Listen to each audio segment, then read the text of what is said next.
আসসালামু আলাইকুম। আজকে আমরা জৈব রসায়নের ক বিভাগ নিয়ে কিছু কথা বলবো। তোমরা গত পরীক্ষাতে দেখলাম যে ক বিভাগ নিয়ে নানা ধরনের প্রবলেম ফেস করছো।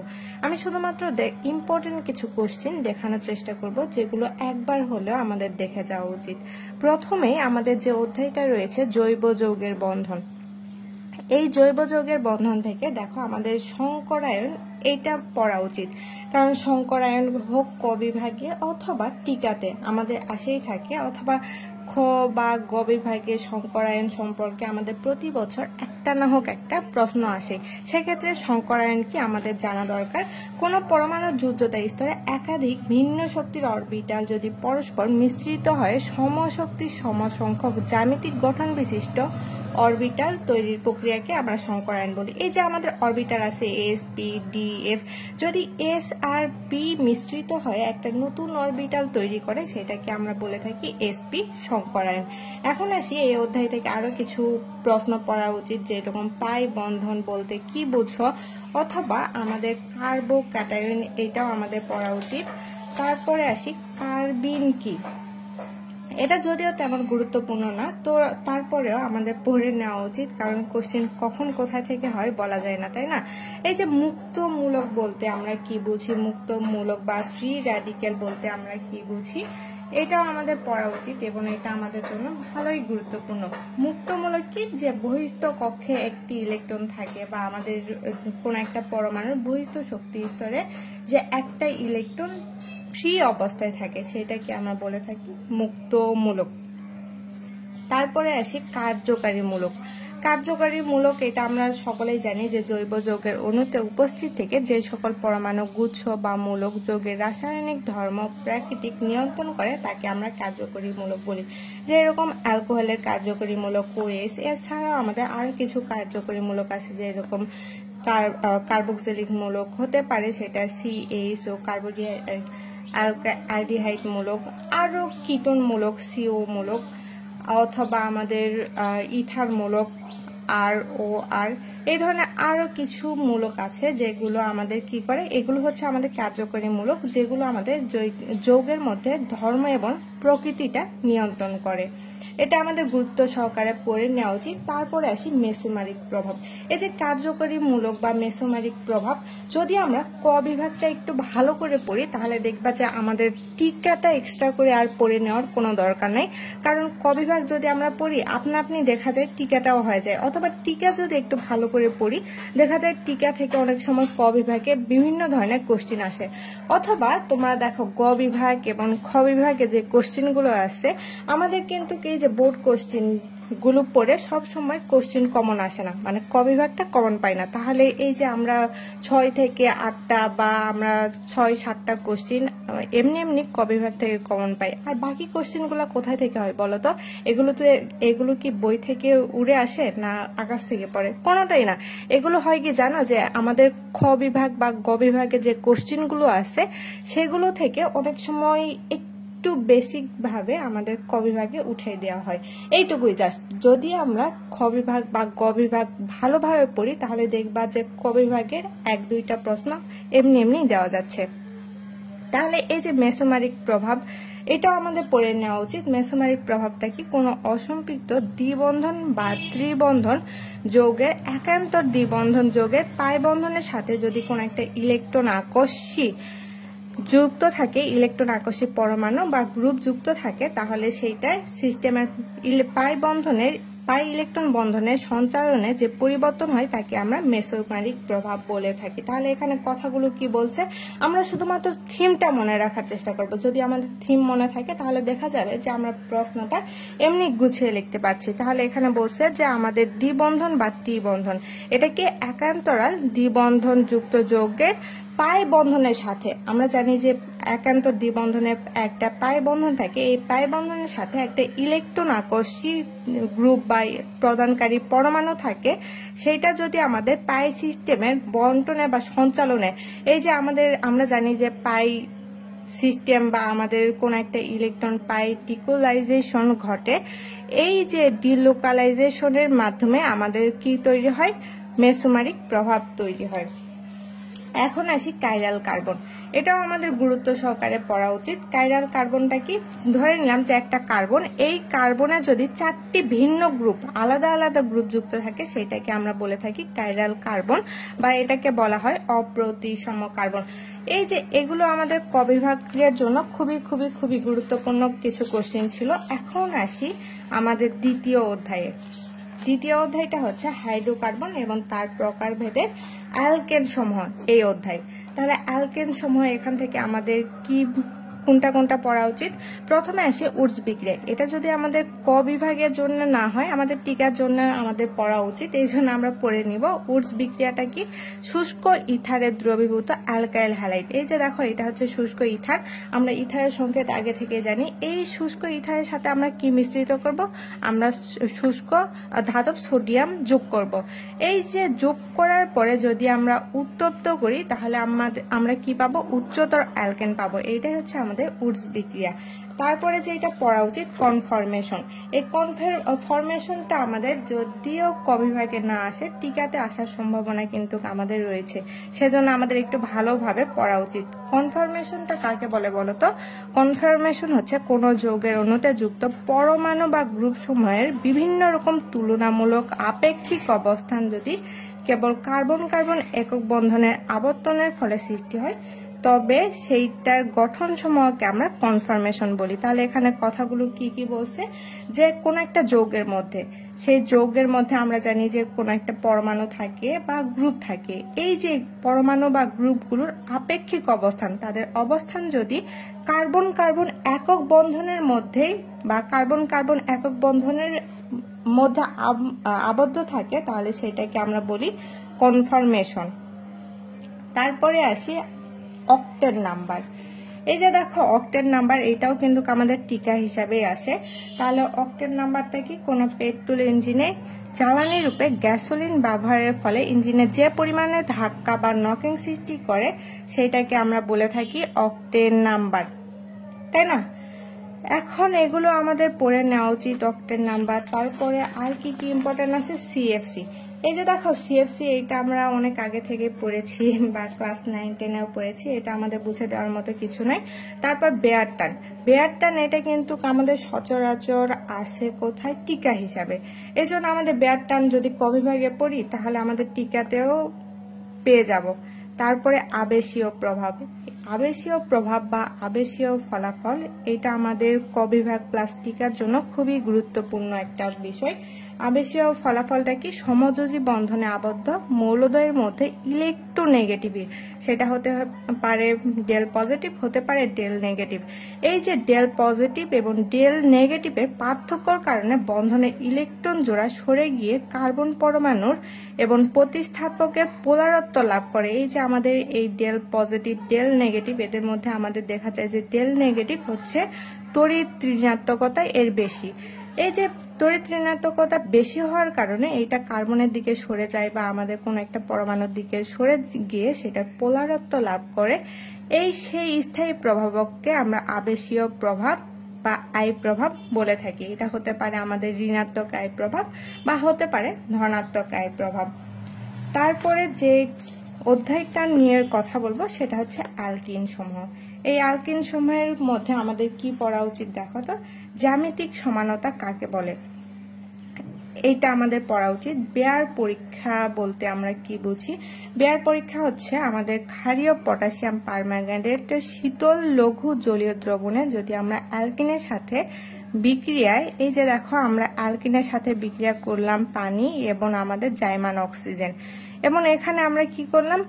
দ্বিবন্ধন যুক্ত উভয় কার্বনে দুটি হাইড্রোক্সিল মূলক যুক্ত হয়ে গ্লাইকল উৎপন্ন করে। মূলত আমাদের যেইটাই যুক্ত করি না কেন এখানে আমাদের কি করতে হবে? গ্লাইকল উৎপন্ন হবে। এই যে গ্লাইকল উৎপন্ন হওয়ার ফলে পটাশিয়াম পারম্যাঙ্গানেটের গোলাপি বর্ণ বিনষ্ট হয় এবং জৈব যৌগের অসম্পৃক্ততা নির্ণয় হয়। এটাই বেয়ার পরীক্ষা নামে পরিচিত। এই যে আমরা যেগুলো মিশ্রিত করলাম, ক্ষারীয় পটাশিয়াম পারম্যাঙ্গানেট, এটা আমরা কি হিসাবে? প্রভাবক হিসাবে মিশ্রিত করলাম। এর মধ্যে আমরা অ্যালকিন দিয়ে দিয়েছি। অ্যালকিনের বিক্রিয়া পানি এবং জাইমান অক্সিজেনের বিক্রিয়ায় আমাদের গ্লাইকল উৎপন্ন করলো। এবং গ্লাইকল উৎপন্ন করার পরে আমাদের পটাশিয়াম পারম্যাঙ্গানেটের আমরা জানি যে এটার গোলাপি বর্ণ, এই গোলাপি বর্ণটা নষ্ট হয়ে যায়। নষ্ট হয়ে গিয়ে জৈব যৌগের অসম্পৃক্ততা নির্ণয় করা হয়, যেটার নাম আমরা দিয়েছি বেয়ার পরীক্ষা। তারপরে এই অধ্যায় থেকে আরো একটা প্রশ্ন পড়া উচিত, সেটা হচ্ছে নিউক্লিওফিলিক সংযোজক বিক্রিয়া। এই নিউক্লিওফিলিক সংযোগ বিক্রিয়া কাকে বলে? যে সংযোজন বিক্রিয়ায় নিউক্লিওফিলিক বিকারক অংশগ্রহণ করে তাকে আমরা নিউক্লিওফিলিক সংযোজক বিক্রিয়া বলি। খুব ইজি, তাই না? তারপরে যে অধ্যায়টা নিয়ে কথা বলবো সেটা হচ্ছে ডাইন্স। আমাদের দুই অধ্যায়ের আমাদের 2.1, 2.2, 2.3, 2.4 এই চারটার মধ্যে আমাদের এই 2.3টা খুবই ইজি, কারণ এখান থেকে তেমন কোশ্চিন হয় না বললেই চলে। তারপরেও আমাদের একান্তরিত ডাইন এটা পড়ে নেওয়া উচিত। একান্তরিত ডাইন বলতে আমরা কি বুঝি বলতো? একান্তরিত ডাইন হচ্ছে যে সকল ডাইনে কার্বন কার্বন দ্বিবন্ধন একটি মাত্র একক বন্ধনের মধ্যে পৃথক অবস্থায় থাকে তাদেরকে আমরা একান্ত ডাইন বা কনজুগেটেড ডাইন বলে থাকি।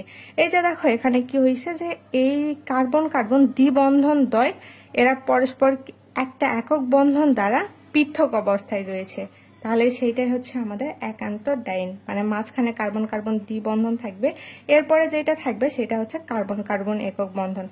এই কার্বন কার্বন দ্বিবন্ধন কাদের দ্বারা পৃথক অবস্থায় থাকে? একক বন্ধন দ্বারা। তাহলে এই কার্বন কার্বন দ্বিবন্ধন দ্বয় যদি একটি মাত্র একক বন্ধন দ্বারা আমরা আলাদা করতে পারি বা পৃথক করতে পারি তাদেরকে আমরা কনজুগেটেড ডাইন বলে থাকি। তারপরে অ্যালিন। অ্যালিন বলতে আমরা কি বুঝি? যে সকল ডাইনে কার্বন কার্বন দ্বিবন্ধন পাশাপাশি অবস্থান করে। এই যে কার্বন কার্বন দ্বিবন্ধন, কার্বনের দুই পাশে দুইটা দ্বিবন্ধন রয়েছে, তাহলে এইটাকে আমরা অ্যালিন বলি। এটাও আমাদের পড়ে নেওয়া উচিত। তারপরে অ্যালকাইন। অ্যালকাইন থেকে আমাদের কি পড়ে নেওয়া উচিত দেখো তো? প্রান্তিক অ্যালকাইন কাকে বলে? এটা একটু গুরুত্বপূর্ণ, যদি না পড়তে চাও পড়ার দরকার নেই। তারপরে যেটা আমাদের আসে সেটা হচ্ছে ক্যাটিনেশন। ক্যাটিনেশন বলতে আমরা কি বুঝি? কার্বনের অসংখ্য পরমাণু নিজেদের মধ্যে যুক্ত হয়ে ছোট বড় বিভিন্ন আকার এবং আকৃতির দীর্ঘ শিকল বা বলয় গঠন করার ক্ষমতাকে আমরা কার্বনের ক্যাটিনেশন বলি। আমরা জানি যে কার্বন, ধরে নাও যে অসংখ্য কার্বন পরমাণু, অসংখ্য কার্বন পরমাণু একসাথে যুক্ত হওয়ার মাধ্যমে তারা বিভিন্ন রকম ছোট এবং বড় দীর্ঘ একটা শিকল বা বলয় আকৃতির কোন একটা যৌগ গঠন করলো, এটাকে আমরা বলে থাকি কার্বনের ক্যাটিনেশন।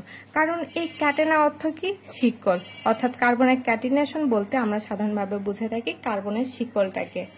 তারপরে প্রোপাইন অণুতে 3টি কার্বনের সংকরায়ন অবস্থা লেখো। এটা আমরা জানি যে আমরা পারবো। এই যে সংকরণ অবস্থা, শুধুমাত্র যে প্রোপাইন অণুতে 3টি কার্বনের সংকরণ অবস্থায় এইরকম আসতে পারে এমন না, আরো কিছু সংকরণ আমরা দেখে যাব যেগুলো আমাদের আসতে পারে। তারপরে যে অধ্যায়টা নিয়ে কথা বলবো সেটা হচ্ছে অ্যালকাইল হ্যালাইড। এখান থেকে আমাদের জন্য গুরুত্বপূর্ণ কেন্দ্রাকোষী প্রতিস্থাপন বিক্রিয়া কাকে বলে? যে সকল প্রতিস্থাপন বিক্রিয়া নিউক্লিওফাইল তথা কেন্দ্রাকোষী বিকারক দ্বারা সংঘটিত হয় তাদেরকে আমরা কেন্দ্রাকোষী প্রতিস্থাপন বিক্রিয়া বলে থাকি। যেটা আমাদের কেন্দ্রে অবস্থিত কোন একটা কিছু, যেটাকে আমরা বলে থাকি পজিটিভ। তাহলে এই পজিটিভ কি করে? নিউক্লিওফাইল প্রতিস্থাপন, যে সকল প্রতিস্থাপন বিক্রিয়া নিউক্লিওফাইল তথা কেন্দ্রাকোষিক বিকারক দ্বারা সংঘটিত হয়, এই যে পজিটিভ চার্জ দ্বারা সংঘটিত হয়, তাদেরকে আমরা কেন্দ্রাকোষিক প্রতিস্থাপন বিক্রিয়া বলে থাকি। তারপরে আসি SN1 বিক্রিয়া। SN1 বিক্রিয়া এবং SN2 বিক্রিয়া, এইটা আমাদের খ বিভাগ বা গ বিভাগ অথবা ক বিভাগের জন্য ইম্পর্টেন্ট বলা চলে। তারপরে গ্রিডনাট বিকারক। গ্রিডনাট বিকারক এটা জানা আমাদের জন্য এমনিতেও গুরুত্বপূর্ণ, আবার ক বিভাগের জন্য এটা আমাদের জন্য গুরুত্বপূর্ণ। গ্রিডনাট বিকারক কি? অ্যালকাইল বা আরাইল ম্যাগনেসিয়াম হ্যালাইড সমূহকে আমরা গ্রিডনাট বিকারক বলি। তাহলে আমরা কি বললাম? অ্যালকাইলও হতে পারে অথবা আরাইলও হতে পারে। তাহলে অ্যালকাইল বা আরাইল ম্যাগনেসিয়াম হ্যালাইডকে আমরা গ্রিডনাট বিকারক বলে থাকি। তারপরে যে প্রশ্নটা আমাদের পড়া উচিত সেটা হচ্ছে কার্বিলামিন বিক্রিয়ার সমীকরণ লিখো। কার্বিলামিন বিক্রিয়াটা কি? 2 থেকে 3 ফোঁটা যদি আমরা অ্যানিলিনের মিশ্রণের সাথে 2 ml ইথানলীয় কস্টিক সোডা দ্রবণ যোগ করে দেই, তাহলে সামান্য গরম করলে ফিনাইল আইসোসায়ানাইড নামক তীব্র গন্ধ বিশিষ্ট যৌগ তৈরি হয়, যাকে আমরা কার্বিলামিন পরীক্ষা বলে থাকি। এই পরীক্ষাটা আমাদের ধরে নাও যে এই গ্রিনল্যান্ড পরীক্ষা বা কার্বিলামিন, এই যে বিক্রিয়াগুলো রয়েছে SN1 বিক্রিয়া, 3 অধ্যায়ে যত সব বিক্রিয়া রয়েছে সবগুলো আমাদের জন্য গুরুত্বপূর্ণ, শুধুমাত্র ক বিভাগের জন্য না, এগুলো প্রশ্নের জন্য আমাদের জন্য গুরুত্বপূর্ণ। অথবা দেখো যে ক বিভাগের গ্রিনল্যান্ড বিকারক সম্পর্কে কিছু না লাগলেও আমাদের খ বিভাগ বা গ বিভাগে একটা আসার সম্ভাবনা এবার রয়েছে। তারপরে যে অধ্যায় নিয়ে কথা বলবো সেটা হচ্ছে অ্যালকোহল। অ্যালকোহল বলতে আমরা তো আগেই জানি যে OH মূলক, এটাকে আমরা অ্যালকোহল বলে থাকি। তাহলে এটার মধ্যে আমাদের কি কি পড়া উচিত? ফার্মেন্টেশন কাকে বলে? ফার্মেন্টেশন এটা আমরা ক্লাস 9, 10 বা ইন্টারেও পড়েছি। ফার্মেন্টেশন বা এটাকে আমরা গাজন বলে থাকি। জটিল অণুবিশিষ্ট জৈব যৌগ যেমন কার্বোহাইড্রেটকে যদি আমরা এনজাইম নামক জটিল পদার্থের প্রভাবে বিয়োজিত বা ভাঙি বা আদ্র বিশ্লেষণ করি, তাহলে এটা সরল এবং ক্ষুদ্র অণুবিশিষ্ট পদার্থে পরিণত হয়, যাকে আমরা ফার্মেন্টেশন বা গাজন বলে থাকি। যে এইরকম আমাদের অনেকগুলো অণু বা আমাদের অনেকগুলো যৌগ রয়েছে যেগুলোকে আমরা এনজাইম প্রভাবকের দ্বারা ক্ষুদ্র অণুতে পরিণত করলাম, তাহলে সেইটাই হচ্ছে আমাদের গাজন প্রক্রিয়া। তারপরে যেটা পড়া উচিত বা যেটা আমাদের জন্য গুরুত্বপূর্ণ, শুধুমাত্র ক বিভাগ না খ বিভাগের জন্য গুরুত্বপূর্ণ, সেটা হচ্ছে মার্কনিভ সূত্র। এই মার্কনিভ সূত্রটা কি? কোনো একটা অপ্রতিসম জৈব যৌগের সাথে অপ্রতিসম বিকারকে যদি আমরা সংযোজন বিক্রিয়া ঘটাই, এই বিক্রিয়া ঘটানোর সময় বিকারকের ঋণাত্মক অংশ কম হাইড্রোজেন বিশিষ্ট অসম্পৃক্ত কার্বনের সাথে যুক্ত হয়ে উৎপাদ উৎপন্ন করে, যাকে আমরা মার্কনিভ সূত্র বলি। তারপরে আমাদের পড়া উচিত ট্রাইহাইড্রিক অ্যালকোহল কাকে বলে? ট্রাইহাইড্রিক অ্যালকোহলের নাম হলো আমাদের গ্লিসারিন। তারপরে আমাদের যেটা পড়া উচিত সেটা হচ্ছে পরম অ্যালকোহল কাকে বলে? 99.5% বিশুদ্ধ অ্যালকোহলকে আমরা পরম অ্যালকোহল বলে থাকি। এটাই ছিল আমাদের 4 অধ্যায়ের ক বিভাগের প্রশ্ন। তারপরে আসি ইথার এবং ইপোক্সাইড। ইথার এবং ইপোক্সাইড থেকে আমাদের তো ইথার পড়া উচিত এবং ইপোক্সাইড সম্পর্কে আমাদের জানা দরকার। ইপোক্সাইডটা কি? ইপোক্সাইড হচ্ছে কোনো ইথারীয় অক্সিজেন যদি দুটি কার্বন পরমাণুর সাথে 3 সদস্য বিশিষ্ট চক্রাকার যৌগ গঠন করে, যেটাকে আমরা ইপোক্সাইড বলি। দেখো এরা অক্সিজেনের সাথে 2টা কার্বন যুক্ত হয়ে একটা 3 সদস্য বিশিষ্ট চক্রাকার যৌগ গঠন করেছে, তাহলে এটাকে আমরা ইপোক্সাইড বলি। এই ক বিভাগ থেকে আমাদের ইপোক্সাইড এটা পড়া উচিত। প্লাস আমাদের দেখো মিশ্র ইথার কাকে বলে, এটা কিন্তু আমাদের ক বিভাগ না হোক খ বিভাগের জন্য হলেও পড়া উচিত। তারপরে আসি অ্যালডিহাইড এবং কিটোন থেকে। অ্যালডিহাইড এবং কিটোন আমাদের জন্য তো খুবই গুরুত্বপূর্ণ। এখান থেকে যে প্রশ্নটা আসে সচরাচর ক বিভাগে, সেটা কার্বনিল যৌগ। কার্বনিল যৌগটা কি? দ্বিযুজি কার্বনিল মূলকের যদি কার্বন দ্বিবন্ধন যদি অক্সিজেনের সাথে উভয় যোজনীতে হাইড্রোজেন পরমাণু অ্যালকাইল মূলক বা অ্যারাইল মূলক যুক্ত থাকে, যে সকল যৌগ উৎপন্ন করে তাদেরকে আমরা কার্বনিল মূলক বলে থাকি। এখানে কি বলছে বলতো?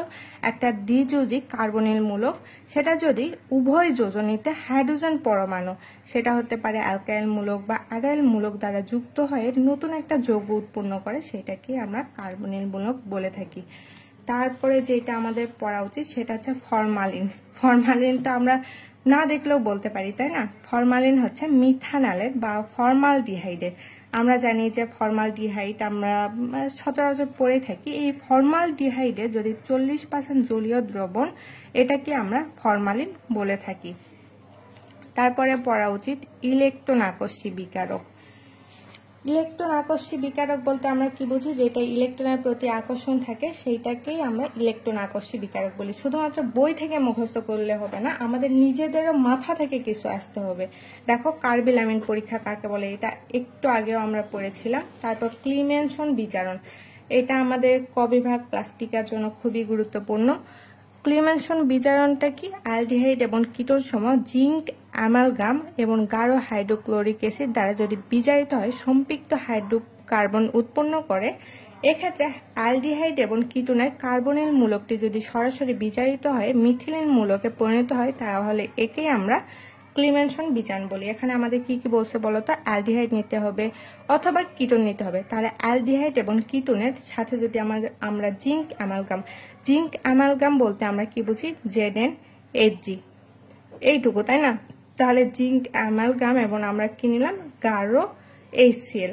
যদি আমরা গাঢ় HCl দ্বারা এটাকে বিয়োজিত করি বা ভাঙাই তাহলে দেখব যে কার্বন অ্যালডিহাইড এবং কিটোনের কার্বনিল মূলকটি সরাসরি বিজারিত হয়ে আমাদের কি তৈরি করছে, সরাসরি বিজারিত হয়ে আমাদের মিথিলিন মূলকে পরিণত হয়েছে বা বন্ড CH2 বন্ডে পরিণত হয়েছে। তাহলে সেটাকে আমরা ক্লিমেনশন বিজারণ বলে থাকি। তারপরে আমাদের জন্য একটু হলেও ইম্পর্টেন্ট আছে হফম্যান ডিগ্রেডেশন বা হফম্যান ক্ষুদ্রাংশকরণ বিক্রিয়া। তারপরে যে অধ্যায়টা নিয়ে কথা বলবো এটা হচ্ছে আমাদের সর্বশেষ অধ্যায়, এটা কার্বক্সিলিক অ্যাসিড সমূহ। এখান থেকে আমাদের ফেলিং দ্রবণ এটা তো পড়া উচিত। তাহলে ফেলিং দ্রবণ আমরা কাকে বলি? কপার সালফেট দ্রবণে জলীয় দ্রবণ এবং সোডিয়াম পটাশিয়াম টার্টারের দ্রবণ যদি মিশ্রিত করার ফলে যে নীল বর্ণের দ্রবণ পাওয়া যায় সেটাকে আমরা ফেলিং দ্রবণ বা ফেলিং দ্রবণ বলে থাকি। এই যে আমাদের ফেলিং দ্রবণ এবং আরো একটা আছে সেটা কি টলেন বিকারক। এই ফেলিং দ্রবণ এবং টলেন বিকারক দ্বারা আমরা কার্বক্সিলিক অ্যাসিড সমূহ বা আমরা অ্যালডিহাইড এবং কিটোনকে পার্থক্য করতে পারি। তারপরে আমাদের যেটা গুরুত্বপূর্ণ সেটা হচ্ছে গ্লেসিয়াল অ্যাসিটিক অ্যাসিড। তারপরে আমাদের জন্য পড়া উচিত সক্রিয় মিথিলিন। এরপরে আমাদের জন্য আরো একটা প্রশ্ন পড়া উচিত সেটা হচ্ছে ডিকার্বক্সিলেশন বিক্রিয়া। আপাতত এই সব প্রশ্ন পড়লেই আশা করা যায় আমাদের 8 থেকে 9টা বা আমাদের 6 থেকে 7টা কমন আসার সম্ভাবনা রয়েছে। যদি আমরা কেউ এইসব প্রশ্ন নাও পড়ি তাহলে আমাদের একবার হলেও এই প্রশ্নগুলো দেখে যাওয়া উচিত। আসসালামু আলাইকুম।